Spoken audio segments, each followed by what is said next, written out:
Mesdames, Messieurs, bonsoir. C'est avec beaucoup de plaisir que nous vous retrouvons dans un nouveau mag de sport à la une. Vous le savez, le rendez-vous est pris tous les lundis soirs sur la TFM. La Ligue 1 reprend ses droits. L'AS Douanes tient son rang. Très mauvaise performance pour le Giraffe, défait par la Lingard de Saint-Louis. 3-0. La Ligue 1 et ses défis pour la nouvelle saison. Nous en parlerons ce soir avec son chef de file, Saher Seck, invité de SAE. Avec lui, nous commenterons également la victoire des U23 au tournoi de l'UFOA, une préparation idéale en vue de la CAN. Le Sénégal doit accueillir la compétition dans la dite catégorie à partir du 28 novembre prochain. L'actualité du foot africain, ce sont également les sacres du Nigeria en Coupe du Monde U17 devant le Mali et du TP Mazembe en Ligue africaine des champions devant l'USM Alger. Affaire Lamine Diack, le traitement du dossier par la presse sénégalaise suscite débat. Quelle difficulté à parler d'une affaire pendante devant la justice dont le personnage nous est si proche mais dont le terrain d'action est si loin. À la découverte ce soir du Cécifoot, le foot pratiqué par les non-voyants pour la première fois au Sénégal en cette année 2015.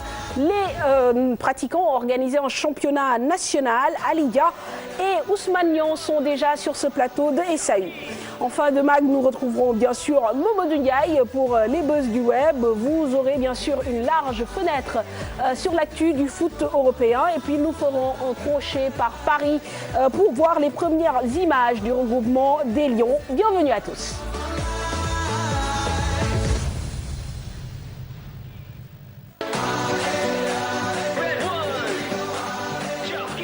Cher Tidiane, bonsoir. Bonsoir, mon Fatou. Bonsoir Ousmane et Ali. Bonsoir mon Fatou, bonsoir Tidiane. Voilà. Alors, nous ouvrons tout de suite ce mag par, donc, je vous le disais, la découverte d'une discipline qui s'appelle le Cécifoot, le foot pratiqué donc par les non-voyants. Il faut l'avouer, c'est une discipline peu connue au Sénégal et pourtant des compétitions sont organisées et même sur le continent. Et cette année, également pour la première fois au Sénégal, on a mis en place un championnat local. Suivons cet élément avec Khadija et Bijou.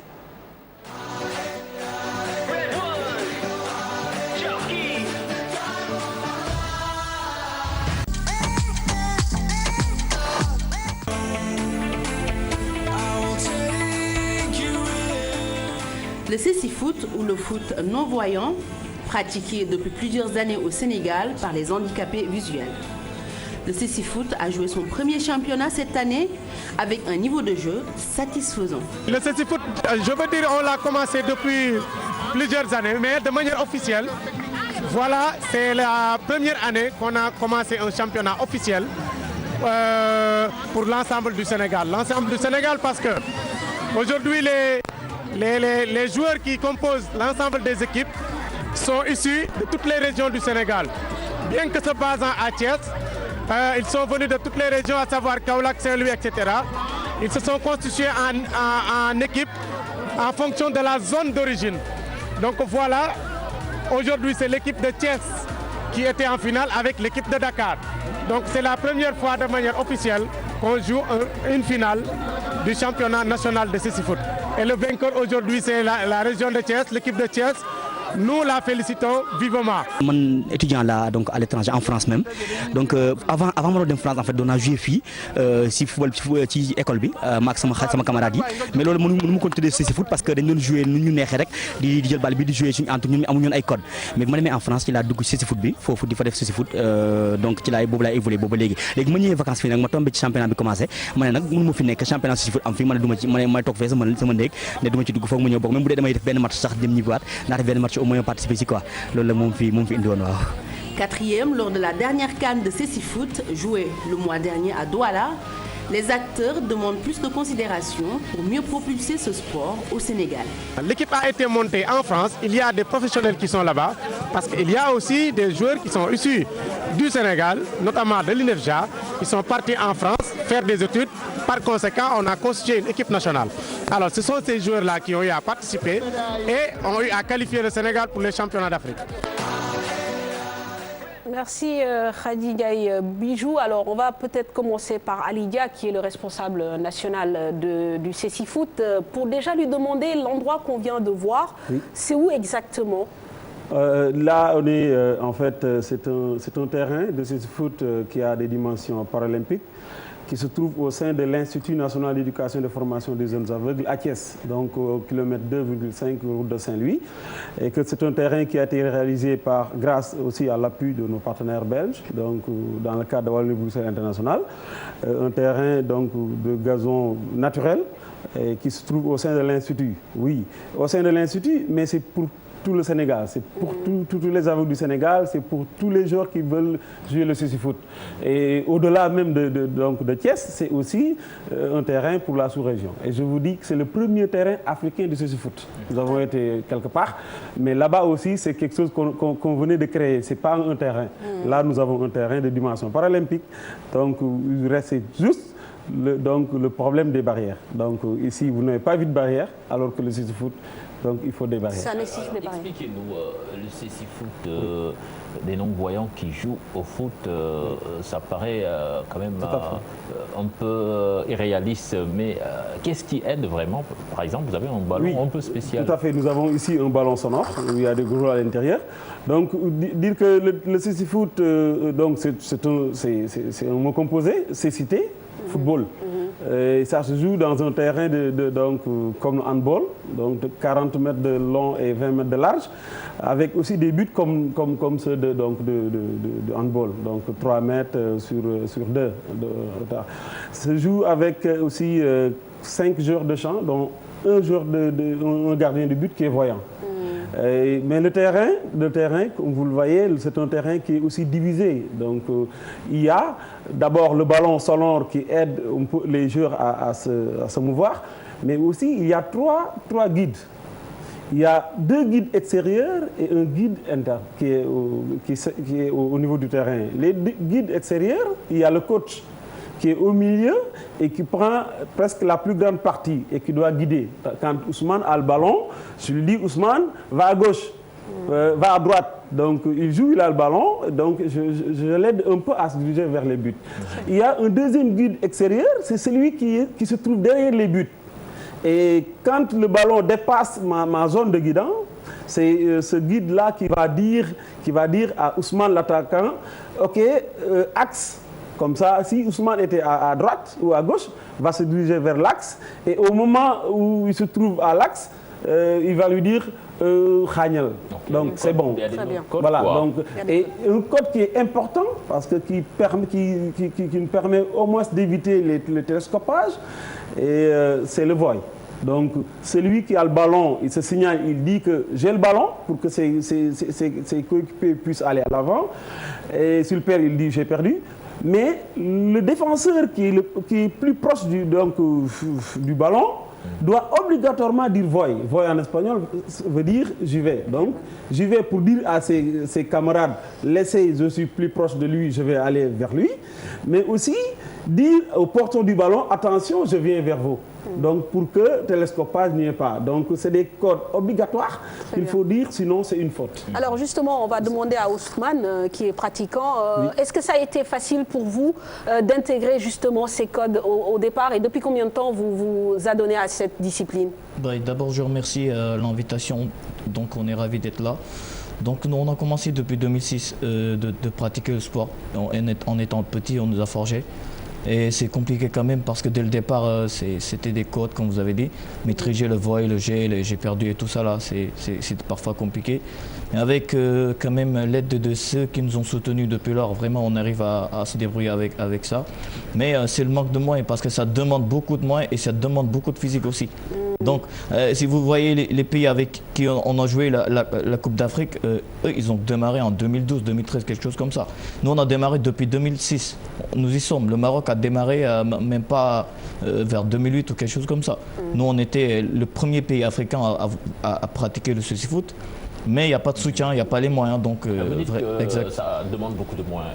À quoi juste, je ne sais pas ces moyens là, c'est quoi au juste? De l'argent ou bien des infrastructures Exactement, ou bien des équipements? Oui, monsieur. Oui, en fait, le matériel, j'ai dit tantôt les barrières, qui coûtent extrêmement cher parce que c'est 2 fois 40 mètres, mais aussi donc les cadres. Nous avons pu former donc entre nous un groupe de 11 entraîneurs pour cadre, mais ça reste encore. En fait, c'est des entraînements, là c'est des élèves qui sont au sein de l'Institut, mais il faut aller vers des compétitions, c'est-à-dire mettre en place un championnat. Le championnat que nous avons mis en place l'année passée, c'est parce que tout simplement, en groupe, on s'est dit, il faut y aller. C'est avec combien d'équipes? Voilà, nous avons fait le premier championnat avec 5 équipes, parce qu'en fait, au sein de l'Institut, c'est une école nationale qui accueille des élèves, des enfants de Dakar, de Thiès, de Saint-Louis et tout. Exact. Nous avons fait en sorte que chaque élève joue sous la bannière donc, de sa région. Nous avions une équipe de Ziguinchor qui jouait sous donc, la bannière de Ziguinchor. Nous avons une équipe de centre, une équipe du nord. Et c'est comme ça que nous avons mis en place. Il y a beaucoup de jeunes qui veulent jouer, qui ne sont pas au sein de l'institution, mais on ne pouvait pas aller au-delà parce qu'en fait, c'est des compétitions. Il faudrait assurer les jeunes, il faudrait que les entraîneurs soient formés, il faut que les arbitres soient formés. Donc tout ça, on ne pouvait pas aller vers ça. Ça demande des moyens. Ça demande des moyens. Et aussi, il faudrait qu'on puisse l'intégrer dans un cadre. C'est-à-dire que, justement, c'est la question qui me vient à l'esprit. Est-ce que vous êtes affilié à la Fédération sénégalaise de football? Non, pour l'instant, non, parce qu'en fait, nous, c'est encore le handisport. Et le handisport, c'est encore des problèmes parce que c'est quoi? C'est juste une délégation de pouvoir. Nous avons un comité national provisoire. Et le football, nous, quand on parle du CECIFOOT, c'est pas le handicap, c'est le football, c'est le relationnel entre le ballon et le joueur, et non le handicap à côté. Donc nous, c'est plutôt vers la fédération de football, c'est vers une structure comme ça, et non carrément des structures qui prennent en charge les handicapés. Parce qu'au niveau du football, c'est ça. Alors, mais qui a engagé cette équipe du Sénégal à la Coupe d'Afrique? Oui, en fait, en 2014, comme il l'a dit le directeur technique, les jeunes qui sont en France étudiants ont pu décrocher donc la qualification. Et quand il s'agit maintenant d'aller vers Douala, il y a eu des problèmes parce que ce n'était pas inscrit au niveau de l'arbitrage budgétaire. Et nous sommes dit, il faut qu'on y parte parce que déjà c'est motivant pour les jeunes. Et aussi par rapport au programme que nous déroulerons à Thiès, il faut que les jeunes puissent y aller. Et nous avons donc un partenaire qui se trouve en France, l'UNADEV, qui a bien voulu mettre la main à la poche. En plus, maintenant, des étudiants qui sont en France, qui ont dit, nous allons aussi mettre la main à la poche pour y aller. Finalement, qu'est-ce que nous avons demandé? Nous avons juste demandé l'autorisation, puisqu'on ne pouvait pas avoir les moyens sur place. Nous avons demandé donc, au président du Centre handisport l'autorisation d'y aller, parce qu'en fait, dès l'instant que les moyens au niveau du ministère, au niveau donc, du Sénégal, on ne pouvait pas avoir quelque chose, il fallait partir. On n'a pas encore une équipe nationale. Et voilà pourquoi nous avons juste contenté d'une sélection pour aller défendre les couleurs du Sénégal. Vous avez terminé 4e de cette CAN, c'est pas mal, même s'il y avait 6 équipes quand même au final, une CAN remportée par le Maroc. Tout à fait. Maintenant, quels sont les jalons à poser très rapidement? En tout cas, quel est l'appel que vous avez envie de lancer aux autorités pour pouvoir développer votre sport, d'autant plus que vous dites que ça attire beaucoup de monde? Tout à fait, tout à fait. En fait, nous, vous savez, à la CAN, on nous a dit, est-ce que le Sénégal ne prendrait pas l'organisation de la 3e édition? On a dit, ça, on ne s'engage pas, parce que nous avons des autorités derrière nous, on va aller voir. Mais d'abord, c'est que ce terrain-là, qui est unique en Afrique, puisse être pris en charge par les autorités sportives. Nous avons ajouté un poids sur la balance du sport du Sénégal, le CECIFOOT. Minime soit le poids, nous avons ajouté quelque chose. Et cette chose que nous avons ajoutée, il faut que les autorités puissent aussi l'accepter, prendre en charge. Il faut que ce terrain-là puisse être pris en charge par le ministère des Sports, à l'instar des autres. Il faut que aussi, et nous invitons, il m'a reçu le 27 février. Nous l'avons invité à visiter le sport. Nous réitérons encore cette invitation parce que ce n'est pas l'affaire de l'INEFJA, ce n'est pas l'affaire seulement des autres. Il faut que les autorités puissent accompagner. On pouvait être là à dire, nous voulons faire du sport, nous voulons un terrain. Nous avons réglé tout ça. Nous avons entraîné des jeunes. Nous avons mis en place un terrain. Il faudrait que... Très bien. L'exemple de... Alors Ousmane, pour terminer. C'est l'exemple du Maroc que je donne parce que le Maroc, eux, ils sont pris en charge par leur première dame. Et voilà qui les prend en charge en tout ce qui est finance. Et là, nous, c'est pas le cas. On se débrouille, mais souvent, il n'y a même pas d'assistance. Parce que quand on joue notre finale, il n'y avait même pas d'autorité. Donc, on ne peut pas s'engager sans buscuit, comme on dit. Donc vraiment, c'est le message qu'on lance et je pense que ça ne tombera pas dans l'oreille d'un sourd. On espère que exact. Oui, aussi, il faut le rappeler. Le dernier instrument juridique que le Sénégal a mis en place en faveur des personnes handicapées, la loi d'orientation sociale, stipule en ces articles 39 et 40, non seulement le droit à la pratique du sport, mais il va plus loin parce qu'il dit que les organisations, donc, que ce soit étatiques et les organisations privées et les collectivités locales, doivent accompagner, sur le plan donc financier, accompagner la pratique du sport des personnes handicapées. Tout à fait. Donc, très bien. nous y sommes. Maintenant, vous avez besoin d'un coup de main. Nous avons bien compris. On espère que donc cette tribune également offerte sur le plateau de Sport à la Une vous permettra de donc sensibiliser et donc d'attirer les bonnes volontés. Merci en tout cas Ousmane Niang, donc pratiquant de Cécifoot, et donc Ali Dia, responsable national de Cécifoot. Vous restez avec nous.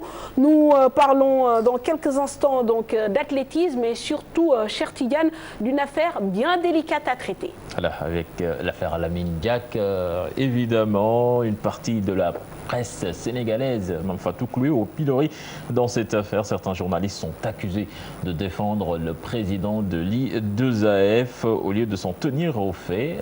Des questions que l'on se pose. Quelle difficulté pour notre corporation à traiter un dossier où la proximité affective joue? Réponse dans ce reportage avec les professionnels du métier. À Semaine Tube.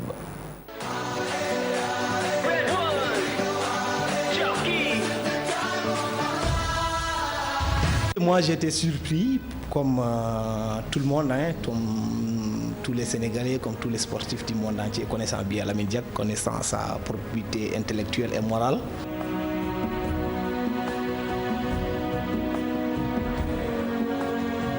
Quand on entend déjà ça pose des problèmes, ça salit un peu, ça ternit d'une certaine façon son image. Surpris par l'affaire parce que la personne qui est concernée est une personne qui est très respectable, qui a eu un long parcours sportif et qui, durant tout ce parcours, qui a fait des décennies, aussi bien au Sénégal qu'au niveau international, n'a pas été mêlé à des affaires de ce genre. La surprise, l'étonnement et parfois même l'abattement. À l'image de l'opinion publique, les journalistes sénégalais ne sont pas insensibles aux accusations portées à l'encontre de l'ancien président de l'I2AF, Lamine Diack. Et pourtant, le travail doit se faire dans les règles de l'art et cela signifie d'abord relater les faits. Celui qu'on me cite, c'est Massata Diack. Celui qu'on me cite, c'est Khalil Diack. Celui qu'on me cite, c'est son avocat conseil, Maître Abib Cissé. Jusqu'à présent, il n'y a pas un seul athlète, il n'y a pas une seule ligne dans ce qu'on a sorti dans la presse où on nous dit, oui, voilà les preuves palpables qui mouilleraient Lamine Diack. Il y a un fait, on ne peut pas le nier, que Lamine Diack a été mis en examen pour un fait de corruption.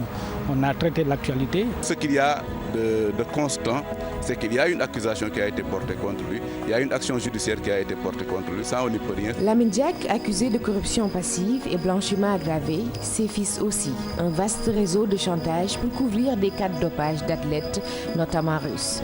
L'information vient exclusivement des médiums français. Est-ce facile pour les journalistes sénégalais de traiter cette affaire, eux qui n'ont pas la possibilité d'accéder aux sources? Non, c'est pas facile parce que comme vous dites, on est très loin de l'information, on est très loin des faits. Et ce sur quoi nous nous basons pour pouvoir en parler, c'est des choses dont la presse française ou la presse internationale parle.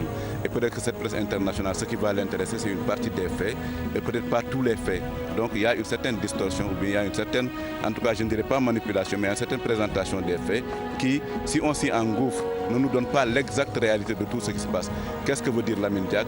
Qu'est-ce que peut dire Lamine Diack? On ne le sait pas. C'est extrêmement compliqué parce que toutes les informations qu'on a, c'est via les médias français. Quel regard ces médias français ont au niveau des dirigeants africains? Bon, tout le monde se rappelle un peu quand Issa Hayatou a été président par intérim de la FIFA. Qu'est-ce qu'on n'a pas dit? C'est un voleur. Les faits, mis aux oubliettes pour des commentaires pro-Lamine Diack dans la presse sénégalaise, les interrogations fusent à propos des positions lues dans la presse sénégalaise. Les journalistes ont-ils le droit de défendre Lamine Diack? Je pense que le journaliste a la liberté de faire le commentaire qu'il veut, de faire l'éditorial qu'il veut. Et ça, on ne peut le dénier à quiconque. C'est tout à fait normal. En France, les gens ont défendu Michel Platini, qui a été reconnu avoir perçu 2 millions de francs suisses de la part de la FIFA. Bon, indûment ou pas, mais c'est un fait. Pourquoi pas Lamine Diack qui est une icône, quoi. Pas seulement pour le Sénégal, pour l'Afrique. Le commentaire, dans notre jargon, on dit qu'il est libre. La prise de position, c'est un commentaire. Tu peux être d'accord avec moi, comme tu peux ne pas être d'accord avec toi. En revanche, sur quoi je suis d'accord, par exemple, avec les gens qui pensent que nous n'avions pas le droit de faire des commentaires, oui, à un certain moment donné, dans certains papiers, on a fait sortir ces fibres nationalistes. Ceux qui prennent la défense de Lamine Diack, ça peut s'expliquer. Lamine Diack a des relations relativement particulières avec des journalistes dans la presse sénégalaise. Tout le parcours qu'il a eu dans le monde sportif milite en faveur de certaines relations qu'il a pu avoir avec certains confrères. Pour certains, c'est presque un père. Pour d'autres, c'est autre chose, c'est un ami ou quoi que ce soit. Et voir ces journalistes-là défendre Lamine Diack peut s'expliquer. Bien prétentieux serait aujourd'hui le confrère qui ne ferait pas preuve de prudence quant au traitement de cette affaire. D'abord, du fait de la proximité affective que chaque Sénégalais a avec le principal accusé, Lamine Diack, mais aussi parce que mélanger faits et commentaires dans un papier est souvent la maladie du journaliste, dixit le doyen Tidiane Kassé.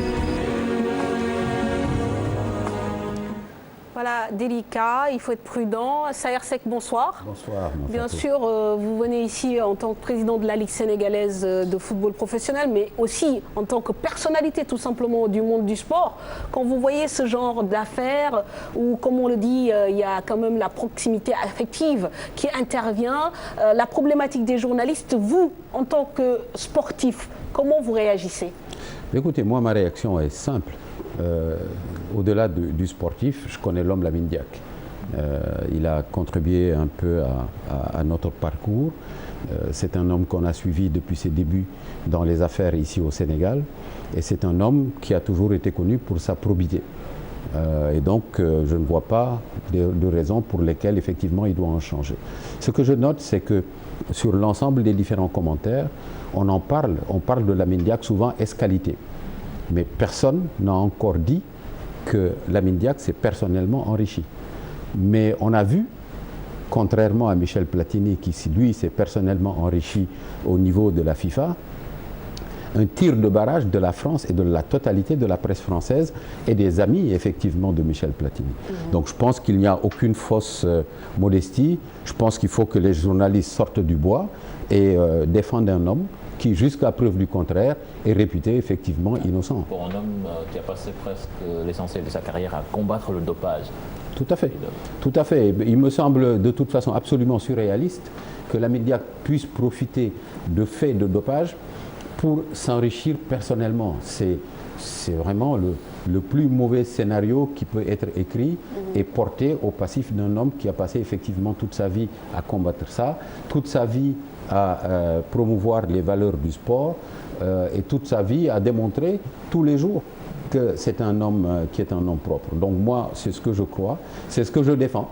Je n'ai pas à me cacher de ça. C'est ce que je défends. Je sais que c'est un homme qui est d'une probité absolument exemplaire et je le pense très largement au-dessus de l'ensemble des accusations qui ne sont pas d'ailleurs pour le moment très précises, qu'on porte effectivement sur le président de l'IAF. On parle beaucoup de l'IAF. À chaque fois qu'on parle de l'IAF, on se retourne effectivement vers Lamine Diack qui est son ancien président. Et je vois d'ailleurs que ceux qui hier simplement étaient à ses côtés et souhaitaient être adoubés par Lamine Diack, aujourd'hui, évidemment, tourne facilement le dos. Très bien. Pourtant, Saher, il y a une nouvelle évolution dans cette affaire de corruption au sein de l'I2AF, puisque le rapport de l'AMA, la commission de l'Agence mondiale antidopage, a été dévoilé ce lundi. Dans ce rapport, l'AMA recommande la suspension de la Russie de toute compétition dont les Jeux olympiques. Une recommandation que va suivre la Fédération internationale d'athlétisme. Donc, c'est ce que confirme dans un communiqué Sébastien Coe qui dit « J'ai demandé donc au Conseil de l'I2AF de lancer la procédure relative aux sanctions proposées contre l'ARAF. L'ARAF, c'est la Fédération russe d'athlétisme. Et puis également à propos de Lamine Diack, le CIO, le Comité international olympique, a demandé sa suspension en tant que membre honoraire. »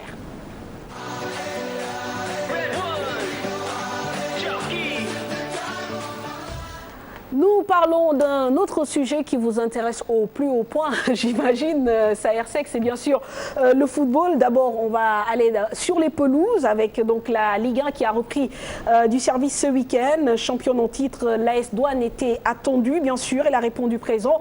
Les Gabelous se sont imposés devant les Lougatois de Niambour, promus cette année. Fait notable, ce sont les deux entraîneurs les plus âgés de cette Ligue 1 qui s'affrontaient dans ce match. Le compte-rendu de cette rencontre, Mamadou Ndiaye, image Thierno Laurent Mendy.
Alors, Saher, nous entrons dans la 7e année de Ligue Pro. Moi, j'ai envie de poser une question toute simple. Quels sont les défis pour la nouvelle saison?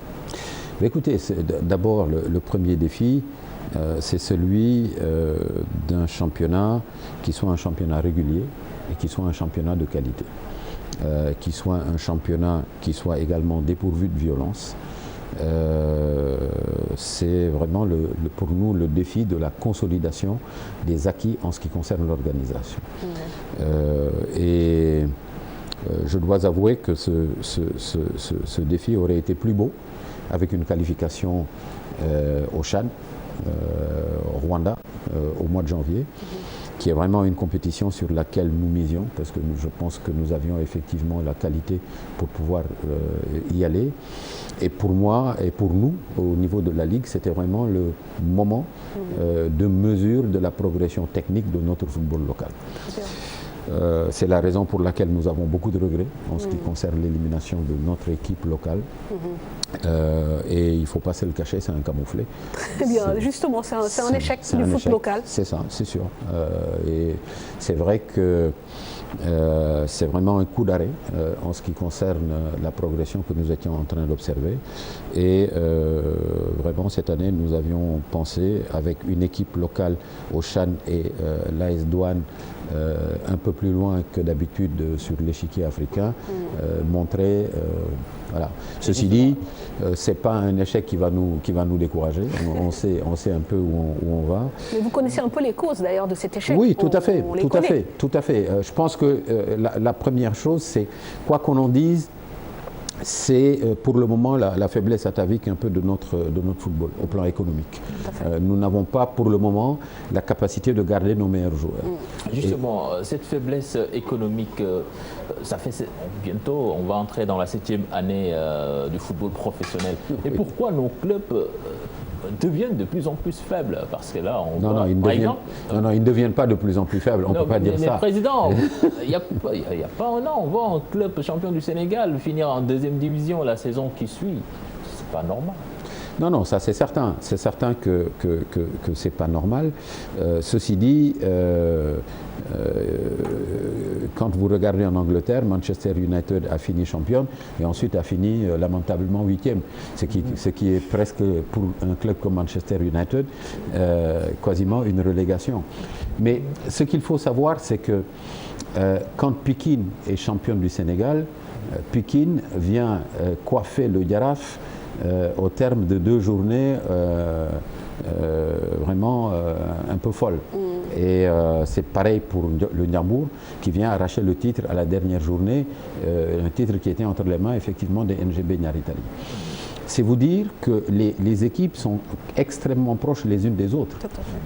Et au Sénégal, dès qu'on loupe une série de matchs, on est en danger. Et vous avez vu l'année dernière le nombre d'équipes qui a joué le titre et le nombre d'équipes qui a joué effectivement contre la relégation. Plus de la moitié du championnat a joué pour le maintien jusque dans les 2 dernières journées.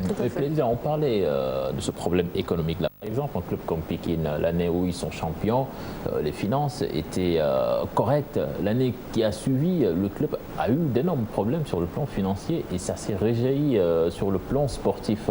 Et Pikine n'est pas un cas isolé dans ce championnat. C'est certain, c'est certain. Alors ceci dit, je pense qu'il y a pour moi 2 angles d'analyse. Le premier angle, c'est celui de la pérennité des ressources. Il faut savoir que quand Pikine est championne, il y a des ressources exceptionnelles qui sont venues de la présidence de la République. La mairie a fait des efforts qui ont été des efforts, j'allais dire, exceptionnels. Et ça a permis effectivement à Pikine d'engranger un certain nombre de ressources. L'autre chose, c'est que Pikine a aussi beaucoup misé sur l'Afrique. Et donc a beaucoup investi pour pouvoir effectivement franchir des paliers en Afrique. Pikine a d'ailleurs un tout petit peu négligé le plan local pour effectivement investir sur le plan africain. Peut-être aussi fait des mauvais transferts, enfin des mauvaises recrues. Tout à fait. Et les recrues n'ont pas été effectivement à la hauteur des attentes des Pikinois, puisque l'essentiel des recrues pikinoises finalement n'ont pas été titulaires dans l'équipe. Mais c'est la question de la pérennité effectivement des ressources. Si les ressources dépendent d'hommes ou d'institutions qui ne signent pas sur un long terme ou même un moyen terme, mais qui surfent sur la vague du succès, et donc qui ont un peu quelques relents politiques, bah, évidemment, il faut dire les choses telles qu'elles sont. Il faut dire les choses telles qu'elles sont. Bon, maintenant, ce qu'il faut, c'est que pour mesurer de manière exacte, je crois qu'il faut quand même ne pas trop vite oublier d'où on vient. En 2009, quand on démarre le football professionnel, il faut quasiment se rappeler qu'un an avant, on était resté 15 mois sans championnat au Sénégal. Donc, c'était vraiment l'absolu néant.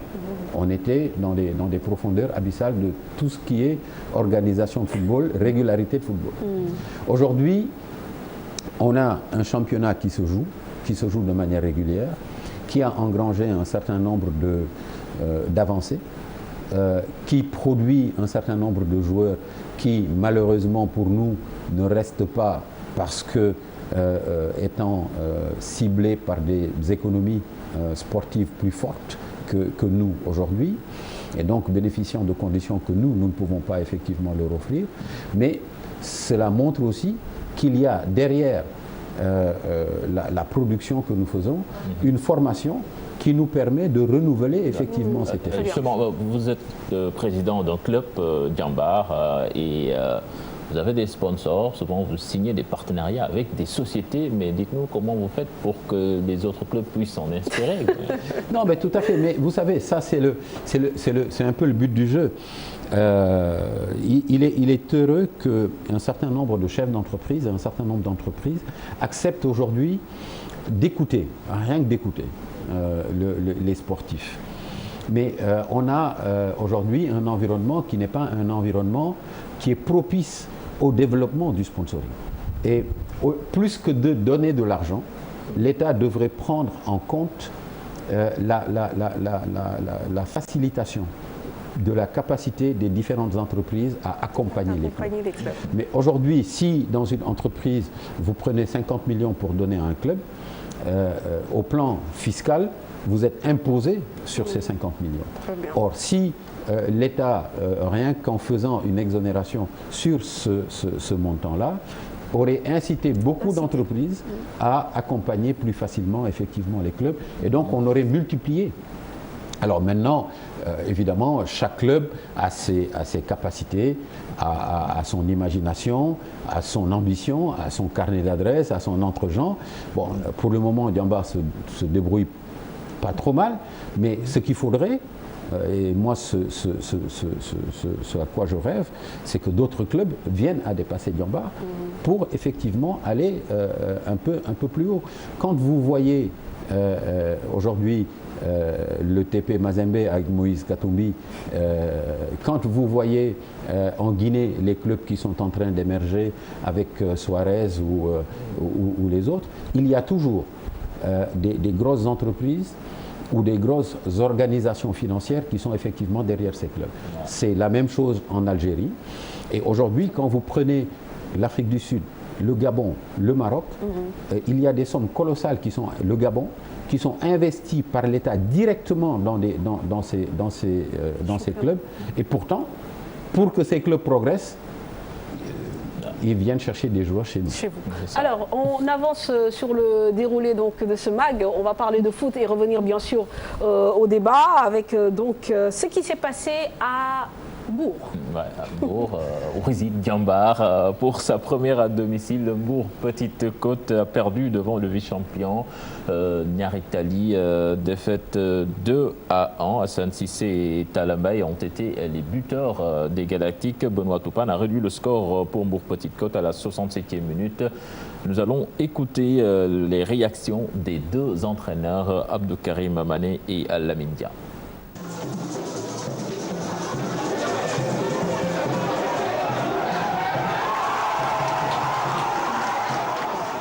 On a fait le tout pour gagner ce match, parce que c'était un match vraiment plaisant, mais je pense que nous, on a misé sur l'impact physique et l'efficacité, on l'a eu. Aujourd'hui, on est tombé, mais avec les armes à la main. On souhaiterait avoir une victoire à domicile, marquer notre territoire, mais parfois le football est injuste. Nous avons pris des scores et même de mener à la marque. Mais par maladresse, nous n'avons pas pu en fait, revenir au score, voire gagner ce match. Mais je dois surtout dire que sur le résultat brut, je ne suis pas content, mais dans le contenu, je suis content. Alors cet après-midi, Diambar et l'US Ouakam jouaient ensemble, jouaient l'un contre l'autre pourtant. 0-0, score final, match pas très emballant. Commentaire de Saher. Oui, écoutez, je pense que... Match de début de saison. Oui, c'était vraiment un match de début de saison. Je pense que Diambar n'a pas été à la hauteur de ce qu'on attendait. On n'a pas fait un bon match. Je pense qu'avec d'ailleurs un peu plus de patience et un peu plus de maturité, Ouakam aurait pu gagner ce match. Très bien. Voilà, on va donner les résultats de cette première journée de Ligue 1. Si vous suivez bien, Olympique de Gorée, Stade de Mbour, 1 partout. Linguère qui bat Jaraaf. Là également, c'est l'une des grosses surprises de cette première journée. 3-0. Mbour Petite Côte, Niary Tally. Vous venez donc de découvrir les images. 2-1 pour Niary Tally. Voilà, Casasport battu à domicile par l'US Gorée 1-0. Guédiawaye FC qui bat Sudéor 1-0. L'AS Douane, donc vous l'avez vu, s'est imposé devant Niambour 1-0. Et donc cet après-midi, évidemment, US Ouakam Diamba 0-0 pour le classement. Voilà, le classement, 5 équipes ont marqué leurs 3 premiers points. La Linguère première avec 3 points, suivie de NGB et l'AS Douane 3 points également. 5 équipes n'ont pas inscrit de points à l'issue des matchs d'hier, ce qui donne donc Niambour 12e, 13e Casasport, 14e Jaraaf avec 0 points. Très bien. Alors avant de passer au tournoi de l'UFOA, peut-être 2 questions au président Saher. D'abord, l'une concerne les sociétés anonymes qui devaient être créées pour accompagner les clubs.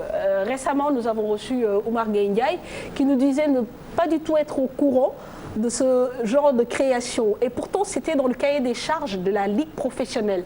Est-ce que les choses ont évolué depuis lors? Et si oui, pourquoi? Sinon, pourquoi? Écoutez, vous savez, il y a quand même dans le cahier de charges un certain nombre de dispositions qui sont des dispositions qui permettent de franchir petit à petit des paliers dans l'organisation des clubs professionnels. Parce qu'un club professionnel est un club qui doit avoir surtout des actifs. Il y a forcément des passifs, mais qui doit avoir effectivement surtout des actifs. Et dans le cahier de charges, il est effectivement prévu que l'ensemble des clubs professionnels doivent être organisés dans le cadre de sociétés. Et d'ailleurs, dans tous les dossiers d'admission à la Ligue professionnelle, tous les éléments de création de ces sociétés existent. Et donc maintenant... Mais c'est un peu fictif. Oui, maintenant, en réalité, la vérité, c'est que l'ensemble de ces sociétés ne fonctionnent pas telles qu'elles devraient être.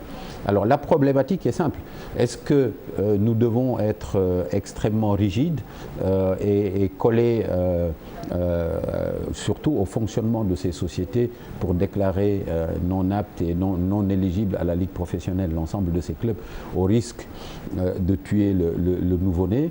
Ou est-ce qu'on doit faire preuve, j'allais dire, d'accompagnement, de capacité d'accompagnement, de pédagogie, de manière à ce que les clubs et les dirigeants puissent évoluer effectivement vers ces sociétés. Aujourd'hui, on a quand même un certain nombre de dispositifs en ce qui concerne le dépôt des états de salaire de manière régulière au niveau de la Ligue professionnelle. Il y a un certain nombre d'autres dispositions qu'on prend, mais qui à terme vont permettre à ces sociétés effectivement de fonctionner.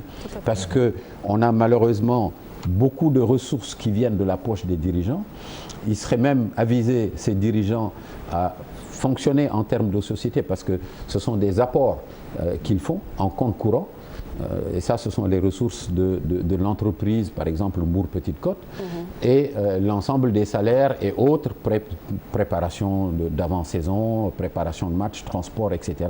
Autant de charges qui sont prises et qui doivent effectivement figurer dans des bilans de l'ensemble de ces différentes entreprises pour que demain, on puisse savoir qu'est-ce qu'il faut, pourquoi les actionnaires doivent mettre de l'argent, combien d'argent ils doivent mettre et qu'on ait effectivement une maîtrise des différentes masses financières dont on a besoin pour que le football professionnel fonctionne. Également, vous êtes en partenariat avec Orange. Combien s'élève ce partenariat et comment est-ce que les clubs en bénéficient? Alors, on a un partenariat avec Orange qui d'ailleurs normalement devrait se terminer cette année. Mais on a fait un bilan récemment à la satisfaction des deux parties pour effectivement pouvoir continuer ce compagnonnage. Ce partenariat nous rapporte à peu près 350 millions par an.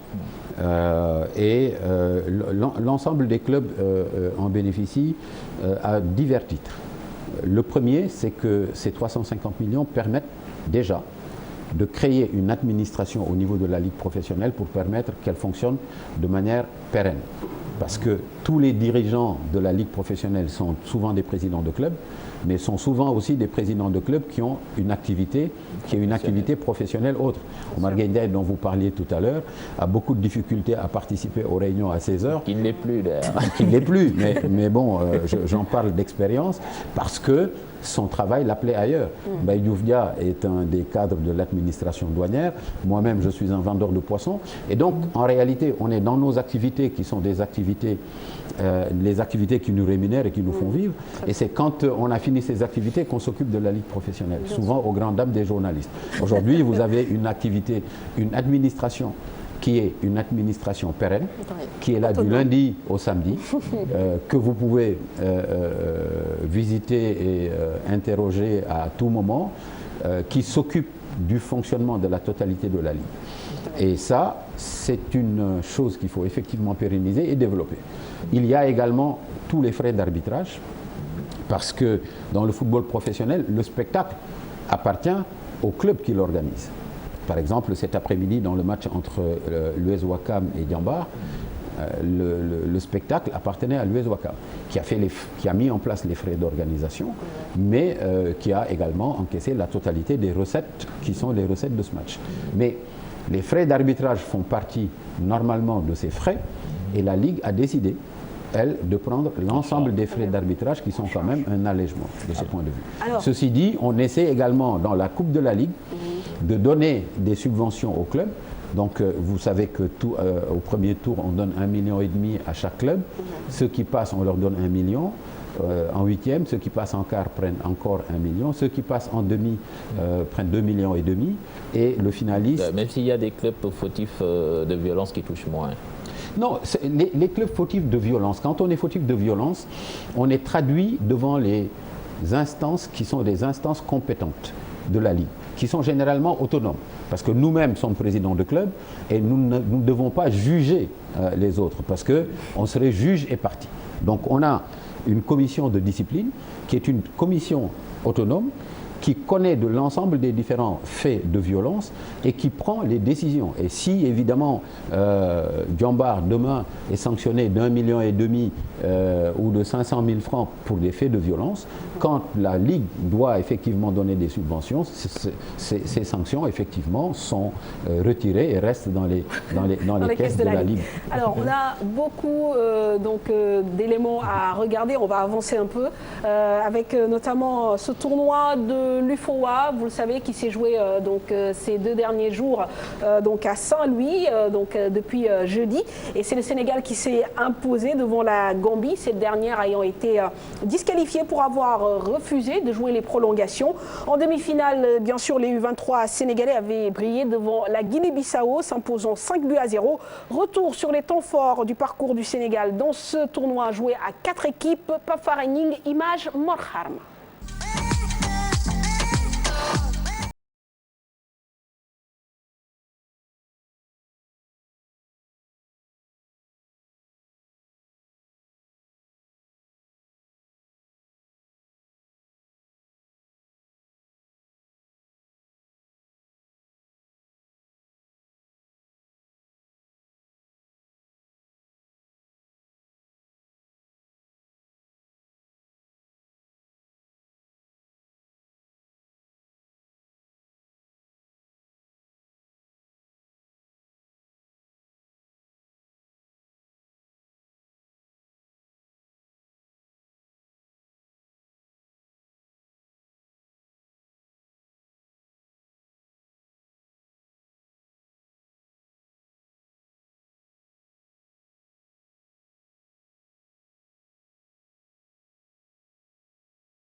Une équipe libre. Voilà, donc on a suivi la demi-finale, on attend la finale évidemment. Mais bon, en attendant, on va peut-être s'intéresser à un jeune homme, cher Tidiane, qui depuis quelques temps est en train de marcher sur l'eau. Oui, même que de chemin parcouru par le jeune homme de Koungheul Bambouk à l'AS Douanes. L'homme enchaîne les sélections, notamment en U23 aux Jeux africains où le Sénégal s'est imposé. Il a terminé meilleur buteur dans le championnat sénégalais. L'homme finit à la deuxième place des meilleurs artificiers de la saison 2014-2015. Aujourd'hui, son ambition est de rester dans ces dynamiques afin de conquérir le trophée de la CAN U23 que doit accueillir le Sénégal. Le portrait d'Ibrahim Souri Keita, c'est avec Pape Farani et Morham.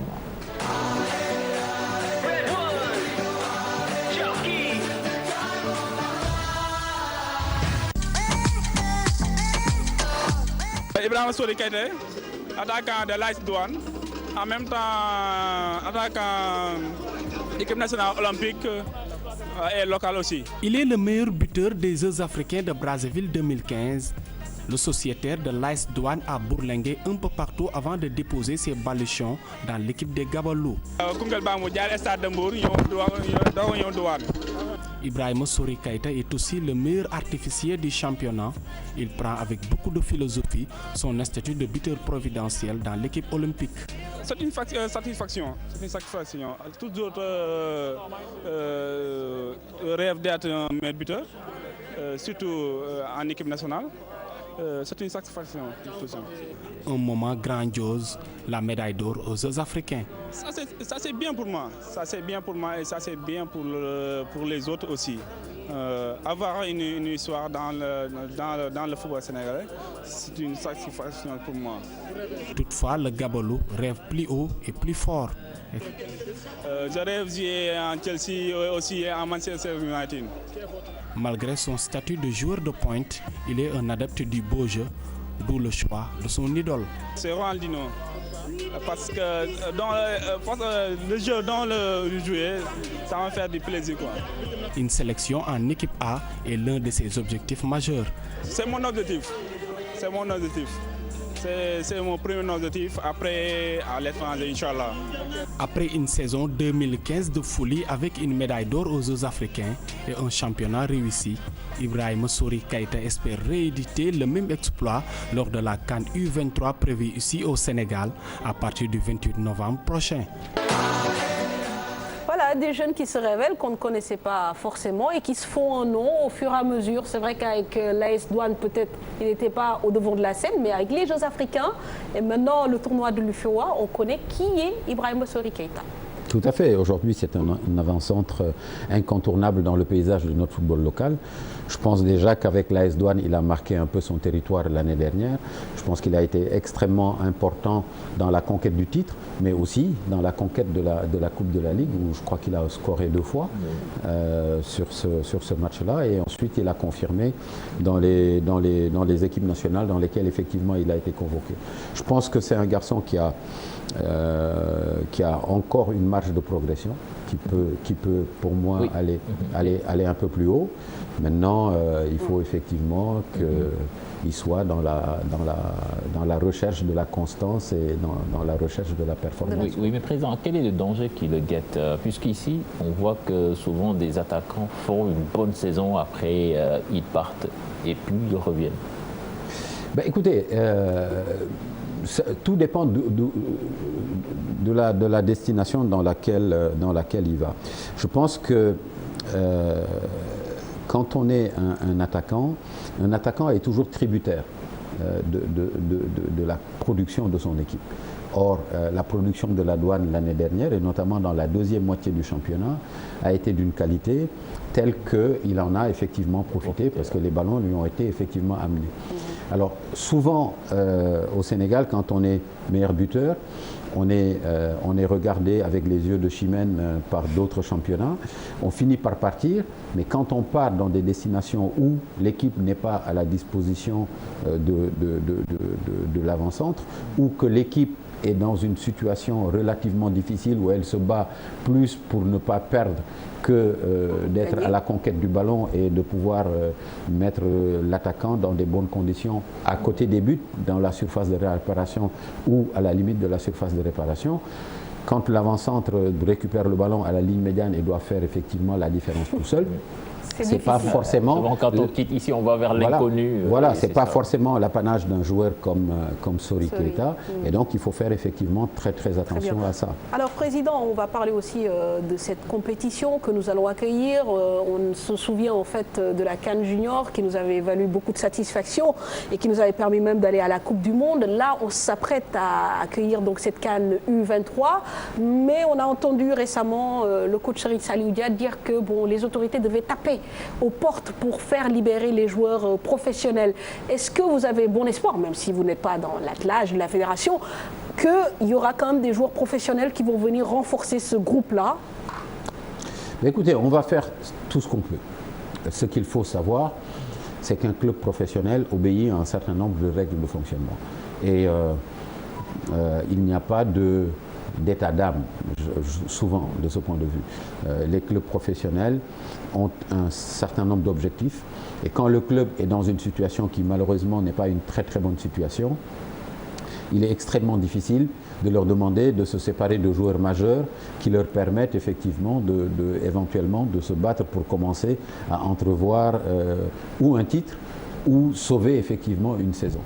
Et vous avez beau avoir la CAN U23, dès lors que ce n'est pas une date FIFA et que le club professionnel n'a pas l'obligation de libérer le joueur, c'est la qualité des relations que nous entretenons avec ces dirigeants et ces équipes qui peut effectivement nous permettre de les libérer.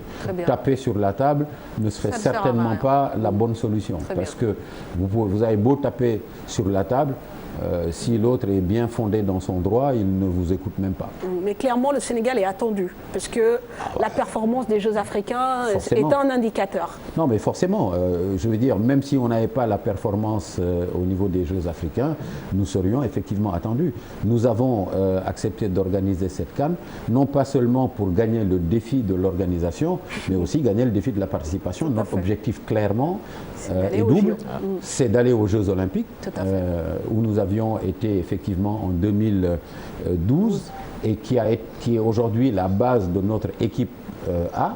Et donc, dans la progression de notre football et dans la marche continue de notre football, il est bon que nos jeunes participent au maximum de compétitions, donc de participer à la CAN U23, ensuite aux Jeux Olympiques, ce qui leur permettra effectivement de grandir et de pouvoir prétendre à une place un peu plus haut pour que le football sénégalais puisse être de manière continuelle, stable dans des résultats et dans la performance. Positif. Alors, nous sommes, donc la CAN U23, c'est au mois de novembre, à partir du 28 novembre, mais une échéance est très proche, celle donc, des éliminatoires du tour préliminaire donc, de la Coupe du Monde. Le Sénégal doit jouer contre le Madagascar, donc ce sera en match aller-retour, donc à Tana d'abord vendredi prochain, et puis mercredi prochain le retour ici au stade Léopold Sédar Senghor. Cette équipe nationale du Sénégal en regroupement depuis ce lundi à Paris. Les Lions sont arrivés à compte-gouttes, mais la tanière devrait afficher complet dès ce soir. Les premières arrivées, voici les images.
hier matin très tôt.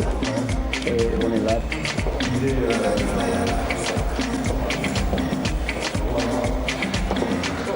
Non.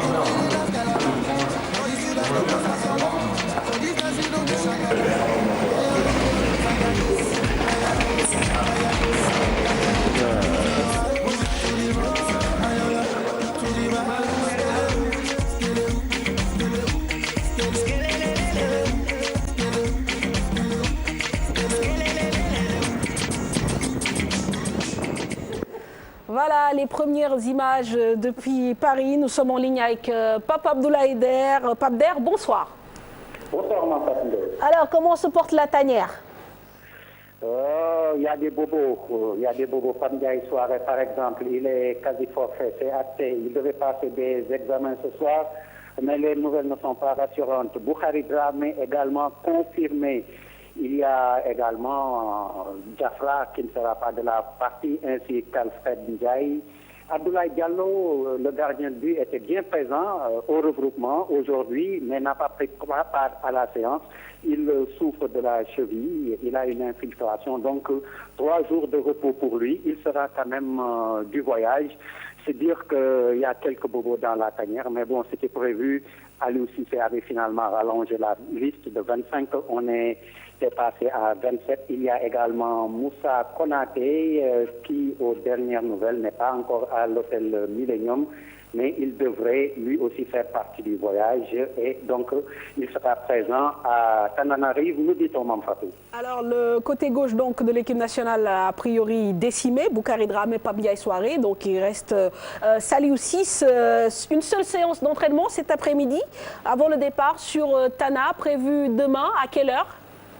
Très tôt le matin, 10h. Le départ à l'hôtel a été fixé à 8h. C'est donc dans Roissy, autour de l'aéroport Charles de Gaulle, pour ceux qui connaissent un peu la capitale française. C'est à 10h que le décollage est prévu, un vol spécial. C'est pour mettre tous les atouts, comme disent souvent les joueurs du côté du Sénégal, pour ce match préliminaire, dernier tour, mais sorte de aller-retour KO, parce qu'en 4 jours, il faut acter la qualification et donc jouer le 13 à Tana, Dakar le 17. Merci beaucoup, Pape Abdoulaye Der. Alors, Saher, c'est vrai que c'est un match a priori qui est à notre portée, mais il faut dire que les 2 défaites précédentes ont un peu sapé le moral des troupes et même de l'opinion publique. Non, mais je crois que vous êtes vraiment trop pessimiste. Hein. Non, je pense que... Trop prudent. Je pense que non, tout c'est à tout fait. cher, lui. Non, je crois que je ne sais pas quel est l'indicateur qui vous a permis de voir que... Les 2 défaites. Non, mais bon, les 2 défaites, vous savez, on peut faire des choix en ce qui concerne les matchs de préparation. Avoir des choix douillés, avec des équipes qui sont très largement à notre portée, où on sort victorieux avec 3 ou 4 buts d'écart, ou tester vraiment contre des équipes qui sont des équipes de référence de notre continent et habituer nos jeunes, et notamment une partie de notre équipe réserve à ces confrontations qui sont celles que nous souhaitons, parce que demain nous souhaitons effectivement aller dans le dernier carré des différents championnats, et là on va rencontrer effectivement des cadors, et si on veut gagner, il faut qu'on commence aujourd'hui par avoir des matchs de cette nature. Moi, on a perdu des matchs amicaux, mais moi je ne suis pas insatisfait des contenus. Et je pense qu'avec quelques réglages et l'habitude de ces matchs, la répétition de ces matchs, on peut effectivement entrevoir l'avenir avec un peu plus de sérénité. Mais vous espérez évidemment que contre le Madagascar, le Sénégal va montrer le plein potentiel non seulement de son niveau, et puis aussi nous montrer que les défaites précédentes ont servi en termes de contenu, en termes de qualité, en termes d'intensité. Tout à fait. Je pense que de toute façon, les intensités qu'on a dans des matchs contre l'Algérie ne vont pas être les mêmes intensités. Ceci dit, un match, il n'est jamais gagné tant qu'on ne l'a pas joué. Et on va aller là-bas avec beaucoup de respect, beaucoup d'humilité. mais en même temps conscient de nos forces et conscient également de nos ambitions.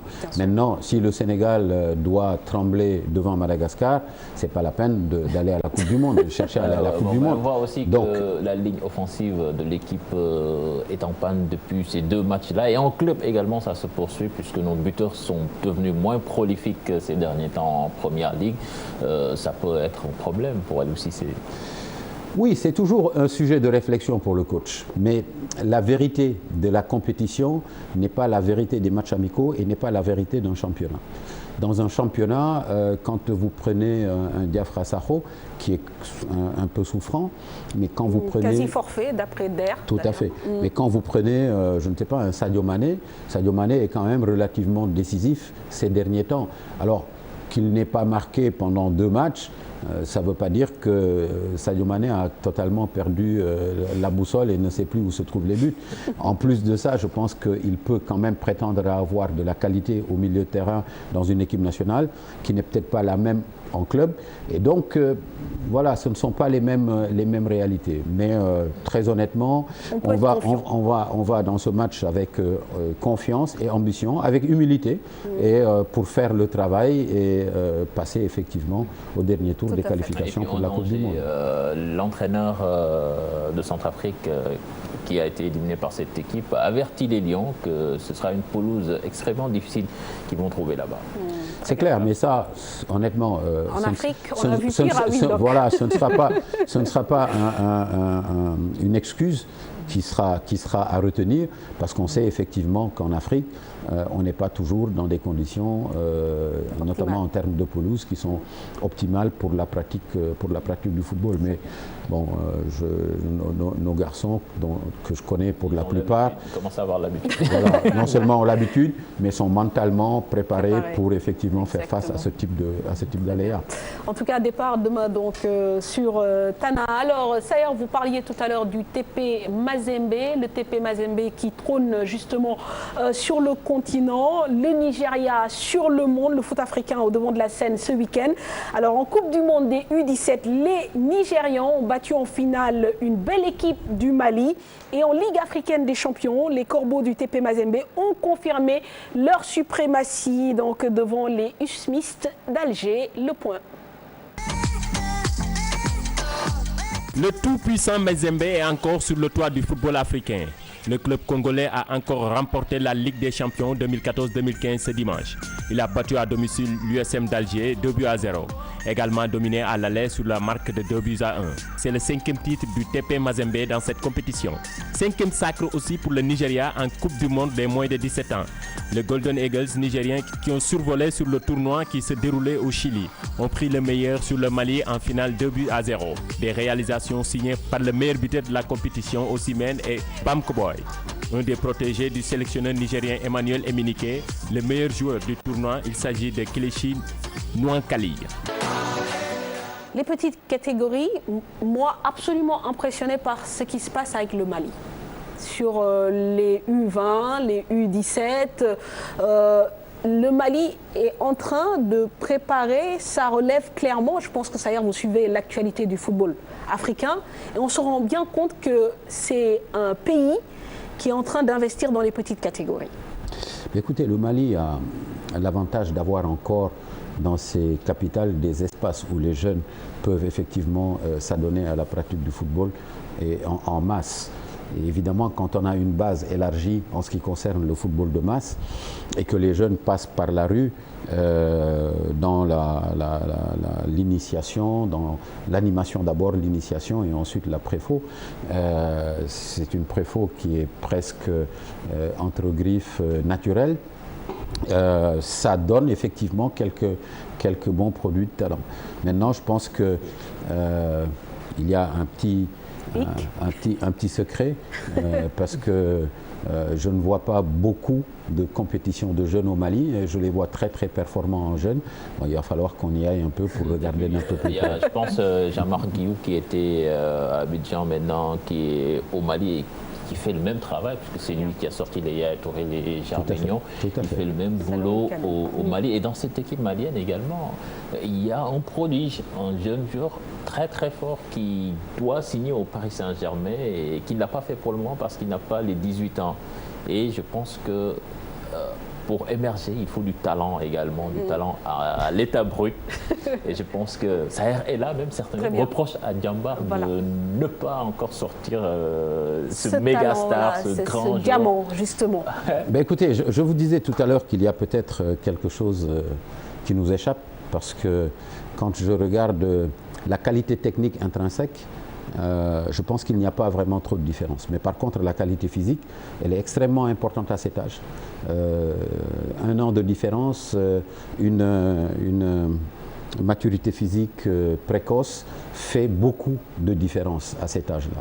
Et quand je regarde les cadets que nous avons à Diambar et que je regarde les cadets qui ont effectivement joué la Coupe du Monde, alors où il y a quelque chose qu'on ne comprend pas, ou en tout cas on a loupé une marche. Il y a un problème d'âge. Je pense qu'il y a quand même un problème. Très bien. Mais Saher, c'est vrai que je voulais d'ailleurs rebondir sur la question de Cher. À propos de Diambar, on vous reproche de ne pas vendre déjà assez de joueurs et de ne pas avoir en fait sorti cette pépite qu'on attend, parce qu'on sait que vous avez beaucoup investi bien sûr dans cette préformation dont vous parlez, vous gérez des joueurs au quotidien, mais il manque encore ce talent brut, ce diamant sorti de Diambar. Mais écoutez, ce qu'il faut savoir d'abord, c'est que Diambar, quand on s'est essayé à ce qu'on fait, nous n'avions pas de référence. On a sauté les 2 pieds dans le vide et on a, comme on disait l'autre, prouvé le mouvement en nous levant et en marchant. Et donc, on ne dit pas effectivement qu'aujourd'hui, on est au centre de la planète et qu'on est les plus beaux, les plus forts. Ça, c'est la première chose. Mais je ne sais pas si vous avez en référence quel âge à Barcelone? Oula, bonne question. Voilà. C'est un club plus que centenaire. Et combien de Messi ils ont sorti? Un seul. Voilà. Bon, nous, on a 12 ans. On a 12 ans, alors laissez-nous un peu de temps. On ne veut pas un Messi, mais peut-être laissez-nous un peu de temps. Laissez-nous un peu de temps. Il vous en faut encore? Oui, mais de toute façon, je pense que ce n'est qu'avec la patience, avec le travail, la répétition. On fait des erreurs dans certains choix, on fait des erreurs dans certaines gestions de trajectoire. On apprend de ces erreurs de manière à effectivement se corriger. Mais je pense que quand, comme disait l'autre, toutes choses seront égales par ailleurs, on verra qu'on n'est pas trop mal. Très bien. Merci Saher pour cette belle conclusion. Merci de nous avoir accompagnés dans ce numéro de Sport à la Une. Alors nous, pour vous accompagner, on vous propose du foot européen. Alors en France, rien n'arrête le Paris Saint-Germain qui s'est imposé 5-0 devant le TFC. Lyon domine largement Saint-Etienne dans le derby. Fin de série pour Marseille, battu par Nice 1-0 au Vélodrome en première ligue. 7e défaite pour Chelsea, statu quo à la tête de cette première ligue entre Manchester City et Arsenal. En Espagne, le Real Madrid perd pour la première fois de la saison et fait le bonheur du FC Barcelone, vainqueur de Villarreal 3-0 avec un but exceptionnel de Neymar. Aïssatou Païfal. En Europe, la sensation du week-end, c'est la première défaite de la saison du Real de Madrid, concédée face au FC Séville. Sergio Ramos a ouvert le score pour les Madrilènes, mais l'avance aura été de courte durée. Les Sévillans égalisent par Immobilier, puis prennent l'avantage par Bonega et Llorente. Le but de James Rodriguez n'y change rien. Le Real perd 3-2. Une aubaine pour le FC Barcelone qui est désormais seul leader avec 3 points d'avance à l'issue de la 11e journée de la Liga. Les Barcelonais ont corrigé Villarreal 3-0 sur des réalisations de Neymar, de Gala et de Suarez. L'Atlético Madrid pointe à la 3e place du podium grâce à sa victoire sur Gijón, 1-0, œuvre de Griezmann. L'invincibilité du Bayern de Munich continue en Bundesliga. Les Bavarois ont écrasé le NFB Stuttgart, 4-0 lors de la 12e journée. Première Ligue, après la 12e journée, Manchester City et Arsenal se sont contentés du point du nul, respectivement devant Aston Villa et Tottenham. Vainqueur de West Bromwich 2-0, Manchester United est 4e grâce à un but de Lingard. Loin devant Liverpool, surpris à domicile par Crystal Palace de Yannick Bolasie, 2-1 à Chelsea battu pour la 7e fois de la saison, un but d'Arnautovic. Pour Stoke a eu raison des protégés de Mourinho, un tumulte que ne connaît pas l'ogre de la Ligue 1 française, le PSG. Les Parisiens ont facilement laminé Toulouse 5-0 d'un doublé d'Ibrahimovic pour maintenir son avance de 10 points sur son dauphin. Une position qu'occupe Lyon qui a dominé Saint-Etienne 3-0 sur un triplé d'Alexandre Lacazette. Si cette 13e journée a souri aux Lyonnais, les Marseillais ont chuté. Après 2 victoires de suite, Marseille s'incline à domicile devant Nice, 1-0, signé Valère Germain.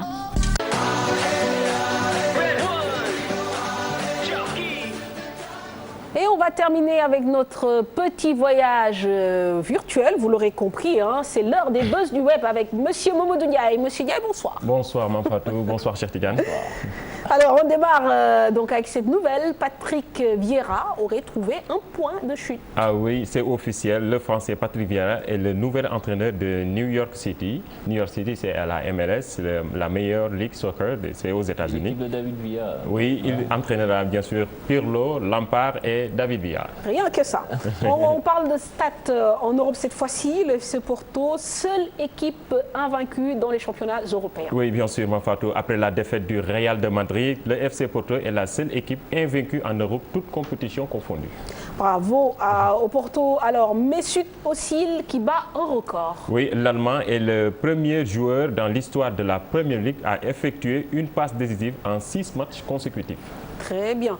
Le FC Barcelone qui s'impose 3-0 devant Villarreal, dimanche au Camp Nou, on le sait. Et ce qui était surtout impressionnant, c'est la prestation de Neymar. Oui, le Brésilien. Son 2e but, notamment le 3e de son équipe, était une petite merveille. Regardez ensemble cet chef-d'œuvre de Neymar. Ah oui. Un véritable chef-d'œuvre. Tout à fait. Je pense que Diao est très heureux de la prestation de Neymar ces temps-ci. Et moi, je ferai un coucou à Doudou qui disait que Neymar dafa watndel défenseur. C'est pour ça qu'il était tout heureux et qu'à la Médina, les gens du quartier sont sortis pour célébrer. C'est vrai que c'est un magnifique but. Un véritable chef-d'œuvre. Hein. Ouais, récemment, j'ai rarement vu quelque chose qui m'a autant impressionné. Je pense que ça, c'est le Brésilien, quoi. Le Brésilien pur chou. On a retrouvé le vrai Neymar.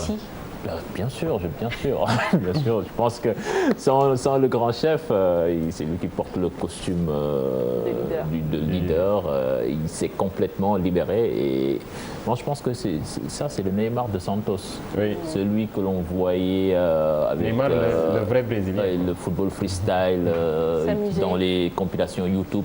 Je pense que c'est ce même jour-là. À Santos, c'était le boss. Actuellement, à Barcelone, c'est lui le boss. Ça lui réussit. Très bien, il porte bien la cape. Alors, nous restons en Europe où Trapp fait l'objet de moqueries depuis sa bourde contre le Real Madrid. Oui, encore Trapp pour une 2e fois. L'énorme erreur de Kevin Trapp face au Real de Madrid mardi soir, c'était au Bernabéu. Évidemment, inspiré les internautes qui se sont beaucoup moqués du gardien allemand sur les réseaux sociaux. Autant dire que l'ancien gardien de Francfort a pris très cher sur les réseaux après cette incroyable erreur. Jeu de mots, comparaison avec même Volkswagen, allusion plus ou moins réussie à Rihanna. Tout y est et dans cette soirée à oublier pour Kevin Trapp. Alors Kevin Trapp, coutumier des faits, mais qui a sauvé quand même le PSG sur de belles actions madrilènes en Ligue des Champions. Moi je vois qu'à part cette erreur, il a fait un grand match. Tout à fait, mais c'est l'erreur de trop. Sirigu ne l'aurait pas fait. Mamadou Ndiaye, vous allez nous raconter également un autre exploit, mais cette fois-ci d'une dame. Comment Serena Williams a rattrapé le voleur de son téléphone? Serena Williams raconte ce mercredi sur sa page Facebook avoir mis en fuite un homme qui tentait de lui dérober son téléphone portable dans un restaurant chinois. Il a posté même ce message sur sa page Facebook, je cite, « Il y avait un type près de moi et quelque chose m'a dit de faire attention à lui », écrit l'Américain de 34 ans. Au moment où j'y m'attendais de moins, ce voleur a pris mon téléphone et a vite quitté le restaurant. Elle a réussi à attraper le gars et lui dit, par exemple, par hasard, monsieur, si vous n'avez pas trompé de téléphone portable. Le monsieur n'a pas réagi. Après, elle a récupéré son téléphone portable. Après avoir récupéré ça, à son retour, par exemple, au restaurant, elle a été applaudie, nourrie de son retour pour signe de gloire pour Serena Williams. Tout à fait. Comme quoi, il faut toujours écouter son instinct de super-héros. Battez-vous pour ce que vous croyez juste. On termine avec la vidéo bonus. Oui, vous croyez avoir vu le plus beau but du week-end signé Neymar. Détrompez-vous, regardez ce chef-d'œuvre.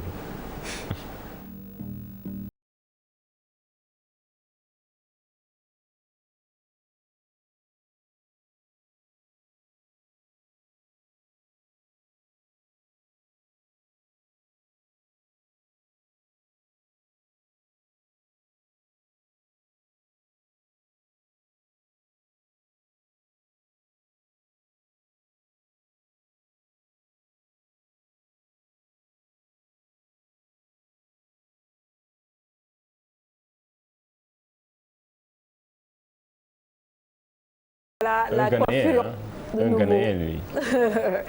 C'est le Brésilien de l'Afrique. Il a rasé donc son défenseur. Voilà, merci Momodou Ndiaye donc, pour ces informations. Ah, il reste encore... Oui, la petite vidéo freestyle qui nous vient de l'Afrique. Je pense que c'est à Abidjan. Très bien. Le jongleur. Le jongleur, oui.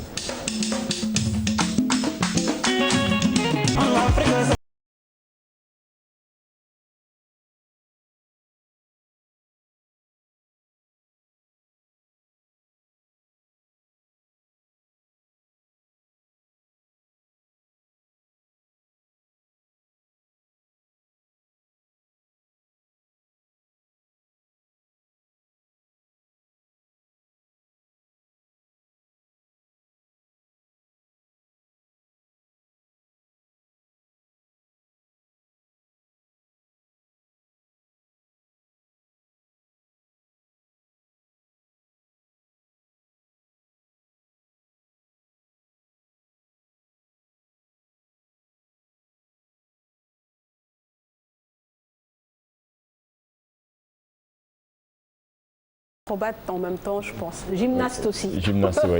Voilà, là, il est fort. Très souple. Voilà, très merci souple donc Momodou Ndiaye merci, pour toutes ces infos sur le web.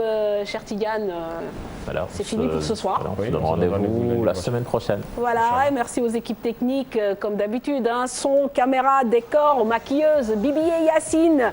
Le réalisateur de cette émission, vous le savez, s'appelle Pierre Da Silva. Si c'est bon, c'est nous. Si c'est mauvais, c'est lui.